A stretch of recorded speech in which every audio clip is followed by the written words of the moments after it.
গত world bank IMF এর গত বসন্তকালীন মিটিং এ আপনারা এসেছিলেন বাংলাদেশ প্রতিনিধি দলের অংশ হিসেবে এবং সেখানে ইউএস বিজনেসম্যানদের সঙ্গে আপনাদের একটি রাউন্ড টেবিল হয়েছিল এবং প্রায় 6 মাস মতো পরে আজকে আবারও একটি রাউন্ড টেবিল।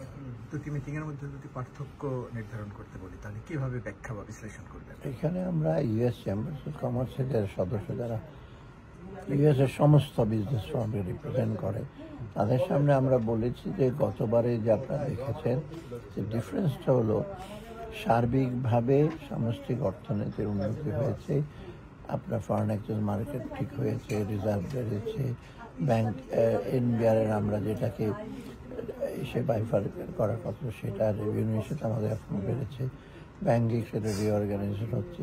আর বিশেষ করে প্রাইভেট সেক্টরে কিছু পেমেন্ট ছিল সেগুলো আমরা সব ক্লিয়ার করে দিয়েছি। ইভেন আমাদের কিছু অব্লিগেশন ছিল ঋণ নেওয়ার ব্যাপার, সেগুলো আমরা ক্লিয়ার করি।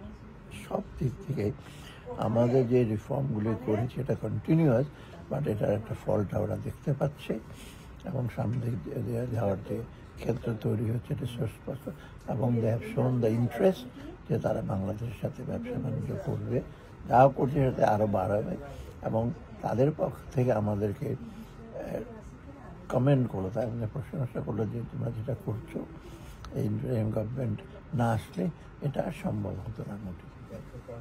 এবং ইউএস এর যে বিজনেসম্যানরা আছে যারা বাংলাদেশে ইনভেস্ট করতে চান বা যারা যারা আপনারা মনে করেন যে যাদের যাওয়া উচিত, সেই জায়গাটা নিয়ে কি আলোচনা হয়েছে? আপনারা কতটা নিশ্চিত করতে পেরেছেন যে আমাদের অবস্থা এখন ভালো আছে? অলরেডি ওরা তো দেখেছে আমরা অন্যান্য জিনিসগুলো আমরা প্রাইভেট বিজনেসকে আরো ফ্যাসিলিটেট করতে চেষ্টা করছি বিভিন্ন ইস্যুতে।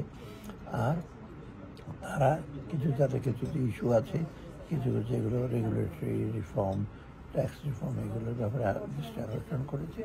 এগুলো আমরা বলছি এগুলো অলরেডি আমরা নজর দিচ্ছি। ইভেন ইন্স্যুরেন্স সেক্টর নিয়ে কথা বলছি, আমরা এগুলো নজর দিচ্ছি। বাংলাদেশ ব্যাংকের কিছু অ্যাকশন তারা বলেছে এটা নিতে।